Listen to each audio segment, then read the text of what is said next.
lo conocemos en este momento, y la infección que produce este virus se nombró entonces COVID-19, que es lo que escuchamos regularmente. Finalmente, la Organización Mundial de la Salud declaró la pandemia por COVID-19 el 12 de marzo del 2020 y empezamos pues todas las acciones que se ha visto por parte de los diferentes gobiernos para tratar de contener y manejar esta pandemia. ¿Cuáles son los síntomas principales del COVID-19? La fiebre, que usualmente es alrededor de 38 grados Celsius o puede ser un poco más alta, tos seca, dolor de garganta, dificultad para respirar, estornudos y secreción nasal y sensación de agotamiento. Es un cansancio que va más allá del cansancio diario, sino que limita realmente la función. Otros síntomas que también se pueden presentar y que inclusive pueden preceder o ser los únicos síntomas con los que llega la persona, diarrea, algo que se llama deditos de COVID, que vamos a hablar más adelante, pérdida del olfato y por consecuencia del gusto, dolor de cabeza, conjuntivitis, erupción cutánea y puede debutar con síntomas cardiovasculares también.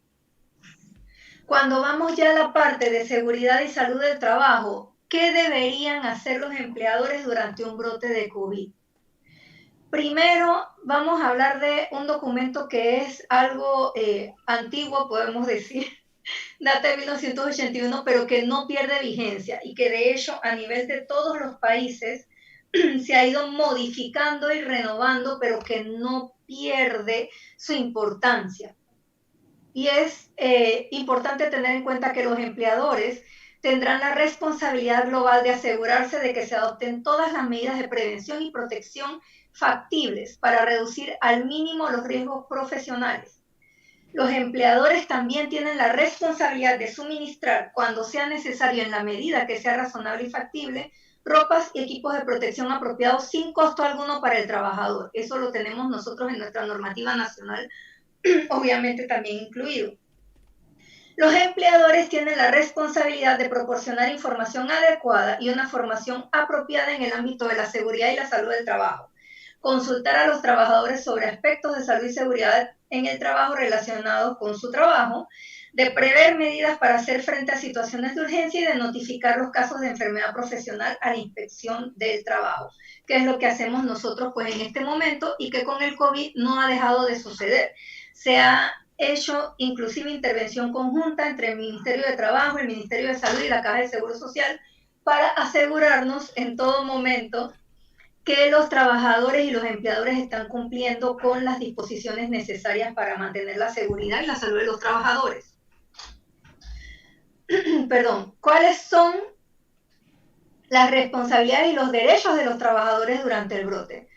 Los trabajadores tienen la responsabilidad de cooperar con el cumplimiento de las obligaciones en materia de salud y seguridad en el trabajo que incumben al empleador, acatando las medidas de seguridad prescritas, velando dentro de los límites razonables por la seguridad de las otras personas, incluso evitando exponer a otras personas a riesgos de seguridad y salud, y utilizando los dispositivos de seguridad y el equipo de protección correctamente. Con respecto a COVID, ¿esto qué quiere decir? Todo lo que se ha estado hablando de que tenemos que utilizar mascarillas, que es una resolución, pues es legal, no podemos salir a la calle sin mascarillas, si lo hacemos somos sancionables. Mantener la higiene de manos, mantener el distanciamiento. Todo esto es una situación que dentro del trabajo está para proteger nuestra salud y seguridad, pero obviamente también se mantiene fuera del trabajo. Entonces lo hacemos para protegernos a nosotros, a nuestros compañeros e inclusive a nuestros jefes. Las medidas de seguridad e higiene del trabajo no deberán implicar ninguna carga financiera para los trabajadores. Una vez más, el empleador, tanto por normativa nacional como por normativas internacionales, debe hacerse cargo de proveer todo lo que nos va a proteger a nosotros frente a la pandemia de COVID-19. Los trabajadores tienen la responsabilidad, perdón, pasamos a la siguiente. Ok, denme un segundito que... Ahí está.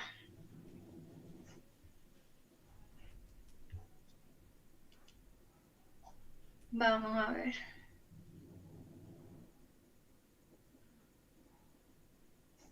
Ajá. Entonces, continuando con los deberes y responsabilidades de los trabajadores durante el brote, los acuerdos laborales en los lugares de trabajo deberán prever que los trabajadores tienen la obligación de informar de inmediato a su superior jerárquico acerca de cualquier situación que a su juicio entrañe, por motivos razonables, un peligro inminente y grave para su vida o salud. ¿Esto cómo se hace? A través de los comités de salud e higiene que han sido normados por el Mitradel y el Ministerio de Salud.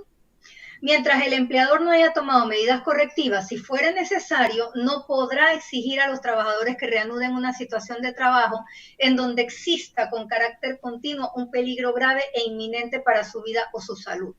Es deber del trabajador notificar que hay algún peligro que debe ser tomado en cuenta y que debe ser corregido. Y nuevamente, para eso principalmente es que están los comités de salud e higiene. Todo trabajador debería ser informado de manera conveniente y adecuada de los riesgos para la salud que entraña su trabajo. Entonces, ¿cuáles documentos regulatorios tenemos frente a la pandemia en nuestro país en este momento? Tenemos primero el decreto ejecutivo número 78 del 16 de marzo, que establece las medidas de carácter laboral para evitar el contagio del COVID-19 en las empresas del país. Continuando en orden de jerarquía, el decreto ejecutivo número 466 del 5 de junio del 2020, que adopta el protocolo para preservar la higiene y salud en el ámbito laboral para la prevención ante el COVID-19 en el sector público. Tenemos también la resolución número DM-137 del 2020 del Ministerio de Trabajo y Desarrollo Laboral, que adopta el protocolo para preservar la higiene y salud en el ámbito laboral para la prevención ante el COVID-19, que habla más específicamente entonces de lo que son los comités de salud e higiene. La resolución número DM-154, que adopta el formulario de requisitos básicos para el cumplimiento de los lineamientos para el retorno a la normalidad de las empresas post-COVID-19, y la DM-155, que modifica algunos artículos de la anteriormente mencionada. Y finalmente la resolución número 405 del 11 de mayo del 2020, que adopta los lineamientos para el retorno a la normalidad de todas las empresas post-COVID-19 en Panamá. Entonces, una vez claros con qué es el COVID-19, cómo se debe prevenir el COVID-19 en las empresas, cuál es nuestro rol como trabajadores y el rol de los empresarios, disculpen, vamos a hablar ahora de lo que es las secuelas post-COVID-19. Primero, varios estudios han determinado que el virus ataca a múltiples órganos. Entonces, a pesar de que es una enfermedad principalmente del tracto respiratorio alto y bajo, pues puede desarrollar un síndrome donde se afectan muchos otros órganos, entre ellos el corazón, cerebro, todo el sistema neurológico, los riñones, el hígado y demás. Se pueden producir problemas de movilidad derivados de pérdida de masa muscular, sobre todo en aquellos pacientes que han tenido una enfermedad grave que ha requerido oxígeno suplementario o que ha requerido hospitalización en la unidad de cuidados intensivos. Puede producir estrés postraumático. Yo creo que todos en este momento estamos con algún grado, por más leve que sea, de estrés postraumático, porque nuestra vida cambió considerablemente con la llegada del COVID-19, con o sin enfermedad, pues todo aquello de tener que cuidarnos tanto y tener que cambiar nuestra rutina diaria para hacer una prevención ante un riesgo biológico que pues antes no habíamos considerado, y eso a la vez también puede generarnos a todos, pero en particular obviamente a los pacientes de COVID-19, depresión y ansiedad, sobre todo pues si hay algún antecedente en la persona o en la familia. ¿Cuál es el síndrome post-COVID-19 que se ha ido documentando en el transcurso de estos casi 9 meses de pandemia? Se pueden producir complicaciones neurológicas y neuropsiquiátricas. Se puede producir también eventos cerebrovascular, tipo derrame, un estado mental alterado, a neuropatías periféricas y otras alteraciones. Estas neuropatías periféricas, que también tienen que ver con problemas de circulación periférica, son los que producen los deditos de COVID que mencioné al inicio, que en algunos lugares es el síntoma con el que debutan los pacientes. Puede producir psicosis, un síndrome demencial neurocognitivo, trastornos afectivos, estado mental alterado, inflamación del cerebro, convulsiones. También se pueden producir algunos trastornos neurológicos periféricos y se puede producir síndrome de Guillain-Barré, que es un trastorno neuromuscular distal que se ha visto también en otros tipos de infecciones virales. La miositis, que es la inflamación de los músculos, también puede ser consecuencia de esta infección, pérdida de masa muscular, como mencioné, sobre todo en los pacientes que han tenido hospitalización prolongada, debilidad y cansancio al caminar, daño al corazón, al intestino, riñones e hígado. El daño al intestino que se presenta con síntomas de diarrea y dolor abdominal es más frecuente en los pacientes con enfermedad grave, pero también se ha visto que hay pacientes que debutan solamente con diarrea y dolor abdominal y en ningún momento presentan otro tipo de síntomas hasta la recuperación. Se puede producir cansancio y dificultad respiratoria y otras secuelas que pueden durar varios meses. La anosmia y la pérdida del gusto se ha visto que se puede perdurar hasta 3 meses o 6 meses después del alta por COVID-19. Deterioro de la productividad y la calidad de vida, pues por todas las consecuencias que ha dejado la enfermedad. En los casos más severos se puede producir fibrosis pulmonar. Se ha detectado que hay coagulación incontrolada que puede llevar entonces a trombosis venosa e inclusive a casos de amputación de extremidades por esta trombosis distal. Como les dije, la pérdida del olfato y del gusto que puede perdurar varios meses y manifestaciones gastrointestinales como diarrea, pérdida del apetito, vómitos, náuseas, dolor abdominal y hasta hemorragia gastrointestinal que lamentablemente es más frecuente en niños. La población pediátrica rara vez debuta con síntomas respiratorios o los síntomas comunes de COVID, sino que debutan más bien con problemas gastrointestinales o otras complicaciones. Entonces, entrando en materia, ¿cuál es el rol del médico de medicina del trabajo, el médico de salud ocupacional, en el seguimiento de las secuelas post-COVID-19? Primero, es importante hacer detección temprana de los trabajadores afectados y en eso estamos trabajando diariamente, sobre todo en las instalaciones de salud, pues que son los que están más tiempo y más directamente expuestos. Los detectamos y se le inicia inmediatamente el seguimiento por el periodo que sea necesario.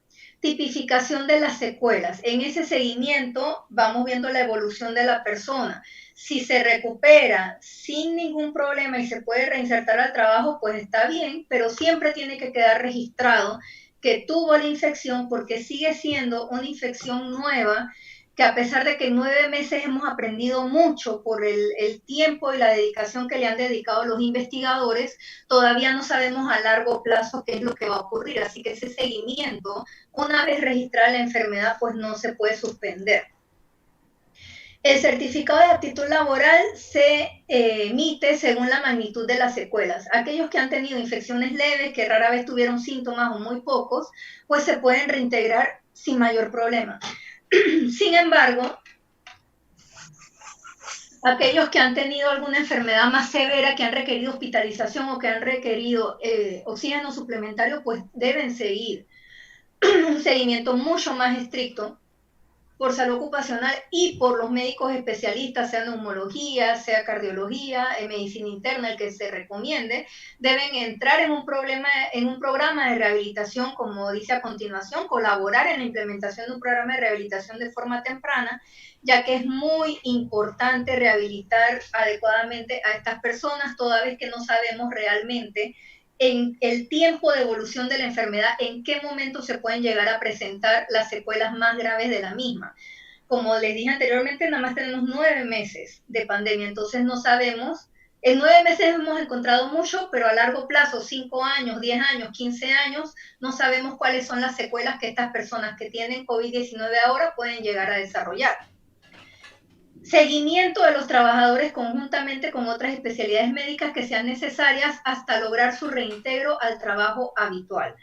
Se ha estudiado pues todo lo que es COVID-19 y se ha determinado que aproximadamente el 40% de las personas tienen una enfermedad leve, es decir, les da un cuadro con los síntomas básicos, puede ser algo similar a un resfriado o inclusive los portadores asintomáticos se pueden reintegrar rápidamente a su trabajo. 40% le da una enfermedad moderada. ¿Esto qué quiere decir? Les va a dar todos los síntomas como una gripe, pero además van a presentar un cuadro de neumonía, pero no van a requerir necesariamente oxígeno suplementario.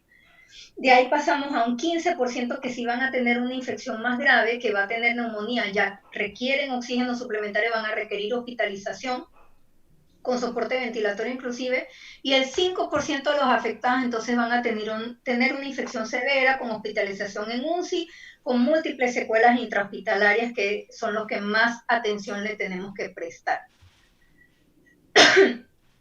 Como conclusión, el COVID-19 es una enfermedad multiorgánica con un amplio abanico de posibles secuelas. La cantidad de población afectada debería convertir el proceso de recuperación en un asunto más amplio, con una estrategia de salud pública y asistencia social que incluya personal sanitario de diferentes ámbitos.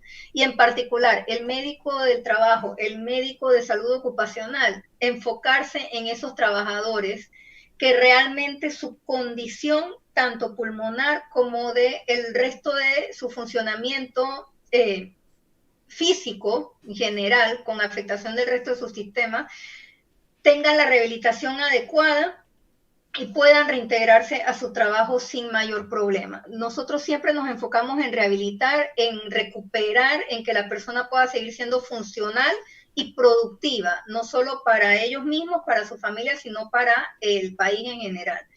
Y por eso, con esta pandemia que es tan nueva, que nos está enseñando tantas cosas y que hemos tenido que dedicarle tanto tiempo, es importantísimo hacer un seguimiento lo más estricto posible para ir documentando a aquellas personas que han resultado infectadas por este virus, cuáles son las secuelas que pueden llegar a tener y en cuánto tiempo se pueden llegar a desarrollar. Esta es una investigación que vamos a seguir haciendo por los próximos años, independientemente de que haya vacuna, que se desarrolle un tratamiento específico para el virus. Tenemos que seguirla investigando, documentando, registrando los cambios que presenten los trabajadores y pues el seguimiento en general. Y finalmente, pues gracias a todos los colegas y compañeros que están en la primera línea de atención, que nos cuidan a todos, a pesar de que algunos panameños no estén haciendo tanto caso. Muchas gracias por el esfuerzo, gracias a ustedes por recibirme y espero que sea de provecho la información que les acabo de brindar. Excelente, doctora Rebeca Melamed, nuestro agradecimiento por su excelente